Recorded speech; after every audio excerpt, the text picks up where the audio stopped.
भारत बड़ी भूमिका निभा रहा है हर एक क्षेत्र में, लेकिन प्रधानमंत्री ये सब करते हैं, उनका स्टाइल क्या है? उन्होंने अपनी इन बातों को भी अपने संबोधन में शामिल किया। हर महीने खुद एक प्रोजेक्ट की वो फाइल खुद बैठकर देखते हैं, राज्यों के सचिव, मुख्य सचिव से प्रोजेक्ट रिपोर्ट लेते हैं। 10 साल में 17 लाख के प्रोजेक्ट की उन्होंने समीक्षा की है। इस बात का जिक्र TV9 के मंच पर ग्लोबल समिट में प्रधानमंत्री मोदी ने किया। प्रधानमंत्री कार्यालय में टेक्नोलॉजी की मदद से हमने एक आधुनिक व्यवस्था विकसित की है, प्रगति के नाम से।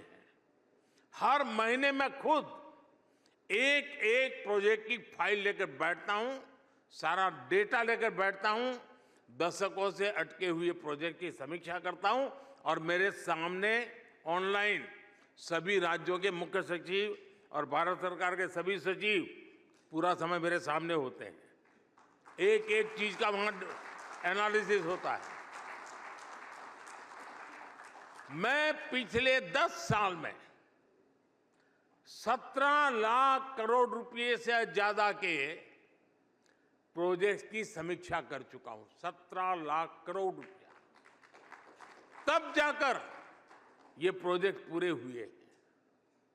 आप मुझे बताइए, जिस देश में पहले की सरकारें उस स्पीड से काम करती रही हो, तो देश बिग लीप कैसे ले पाता? आज हमारी सरकार ने लटकाने भटकाने वाली उस पुरानी अप्रोच को पीछे छोड़ दिया है। तो हमारी सरकार ने लटकाने, भटकाने और अटकाने वाले लोगों को और उस इरा को पीछे छोड़ दिया है, ये कहते हुए पीएम मोदी सीधे चलते हैं भोपाल। शुभम हमारे साथ वहां से। शुभम, कैसा लगा जब प्रधानमंत्री ये कह रहे हो कि मैं खुद हर एक प्रोजेक्ट की समीक्षा करता हूं, मैं खुद एक सचिव से पूरी रिपोर्ट लेता हूं? कैसा लगा भोपाल के लोगों को ये बयान?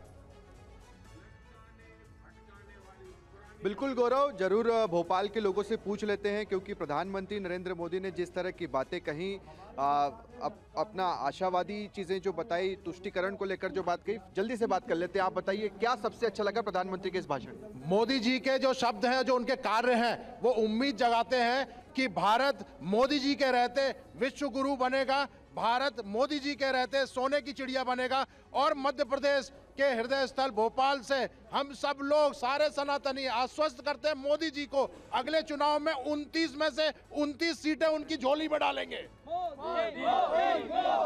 गौरव, प्रधानमंत्री ने जो अपना भाषण का अंतिम समय था, अंतिम मिनट था, उसमें कहा कि तीसरी बार भी हमारी सरकार आने जा रही है और विकसित भारत की दिशा में काम कर रहे हैं। तो प्रधानमंत्री ने तो TV9 के मंच से कह दिया कि अब तीसरी बार भी उन्हीं की सरकार आ रही है। बिल्कुल, लोग पीएम के जो ये फौलाद है, जो उनके विचारों की फौलाद है, जो उनमें आत्मविश्वास है, इसी के साथ भारत बिग लीप करेगा, बड़ी छलांग मारेगा और आर्थिक क्षेत्र में विश्व की बहुत बड़ी भारत आर्थिक महाशक्ति बनेगा। इस बात को लेकर बहुत आश्वस्त भोपाल की जनता नजर आ रही है। मैं अम्बासडर त्रिपाठी का रुख करना चाहती हूँ। सर, आर्टिकल 370 की समाप्ति का जिक्र भी प्रधानमंत्री ने कहा। उन्होंने एक बहुत हल्के अंदाज में उस बात का भी जिक्र किया। वो सुना देते हैं, पहले स्टेटमेंट प्रधानमंत्री का सुनाते हैं और उस पर फिर मैं आप चाहूंगी कि आप अपनी बात को रखें, क्योंकि उस पर एक फिल्म भी बनी है, उसका भी जिक्र प्रधानमंत्री ने कहा। उन्होंने कहा कि मैं फिल्म का नहीं, बल्कि मैं आर्टिकल 370 के खत्म होने की बात कर रहा हूँ। सुनिए क्या कहा प्रधानमंत्री ने। साथियों, हमारी सरकार नेशन फर्स्ट के सिद्धांत को सर्वोपरि रखते हुए आगे बढ़ रही है। पहले की सरकारों के लिए कोई काम नहीं करना, ये सबसे बड़ा आसान काम बन गया था। लेकिन इस वर्क कल्चर से ना देश बन सकता है और ना देश आगे बढ़ सकता है। इसलिए हमने देश हित में निर्णय लिए, पुरानी चुनौतियों का समाधान किया। आर्टिकल 370 की समाप्ति से लेकर, मैं मूवी की बात नहीं कर रहा हूं,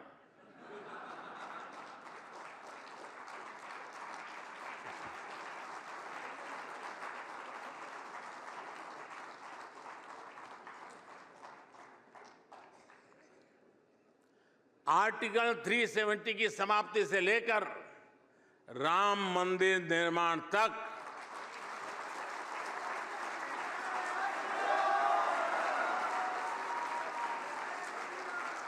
ट्रिपल तलाक के अंत से लेकर महिला आरक्षण तक, वन रैंक वन पेंशन से लेकर चीफ ऑफ डिफेंस स्टाफ का पद तक सरकार ने नेशन फर्स्ट की सोच के साथ ऐसे हर अधूरे काम पूरे किए। चलिए सीधे रुक कर लेते हैं। अब दिल्ली का शिवांग माथुर हमारे साथ जुड़े हैं। शिवांग, प्रधानमंत्री ने अनुच्छेद 370 की समाप्ति, 3 तलाक, राम मंदिर का जिक्र किया, महिला आरक्षण तक की बात की और उन्होंने कहा कि सरकार ने नेशन फर्स्ट के साथ हर अधूरे काम को पूरा किया है। दिल्ली की जनता को कैसा लगा प्रधानमंत्री का संबोधन? देखिए बिल्कुल प्रीति, वही हम बात भी कर रहे थे कि प्रधानमंत्री ने अपनी पुरानी बातों को तो गिनाया कि उन्होंने 10 साल में क्या अचीव किया है, लेकिन एक रोड मैप भी दिया है। उन्होंने कहा है कि जो आगे की लीफ है वो बहुत बड़ी होने वाली है, प्रसिद्धि भी होगी और तरक्की भी होगी। बिल्कुल ठीक कहा उन्होंने। मुझे सबसे अच्छा तो उनका ये लगा कन्विक्शन कि अगले 5 साल फिर हमारी सरकार।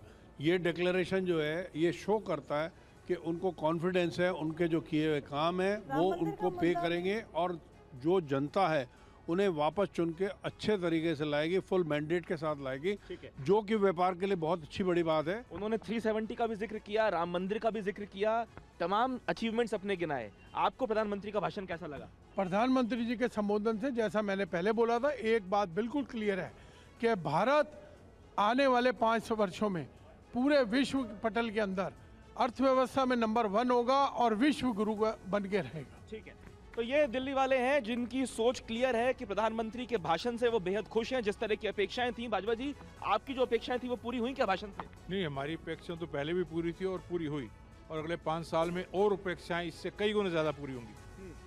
सबसे खास बात क्या लगी प्रधानमंत्री की आपको इस पूरे भाषण में? देखिए सबसे एक लाइन जो छू गई हो आपको? लाइन ये छू गई जो 20 से 10 साल से काम पेंडिंग पड़े उनको क्लियर किया, बहुत जल्दी क्लियर किया। ऐसे काम प्रधानमंत्री जी कह रहे हैं 500 में गिनवा सकता हूँ, जो पिछले 10 साल से 15 साल से नहीं हुए थे। ये सबसे बड़ी बात है, अचीवमेंट हमारी ये। प्रधानमंत्री ने कहा मैं खुद मॉनिटर करता हूं अपने ऑफिस के अंदर ऐसे कामकाज जो अटके पड़े हैं 2002 से। आपको लगता है कि बहुत तेजी से देश तरक्की कर रहा है? बिल्कुल कर रहा है, और ये हमारे देश में तरक्की नहीं है, आज विश्व में तरक्की है। किसी ज़माने में ड्रैगन मार्ट के नाम से एक दुबई में होता था, आज हमारा इंडिया का मार्ट बनने जा रहा है दुबई में, जहाँ 15,000 व्यापारियों को मौका मिलेगा। तो हम चाहे प्रधानमंत्री के विजन में हम ग्लोबल इकोनॉमी के रूप में उभरेंगे ही उभरेंगे। ठीक है, ये बताइए आखिरी सवाल मेरा आपसे कि ये जिस तरीके से तमाम भारतवासी ये कह रहे हैं कि पूरे विश्व में भारत का नाम हो रहा है, ठीक है शिवांग, बाहर जाते हैं तो किस तरीके के संदेश आपको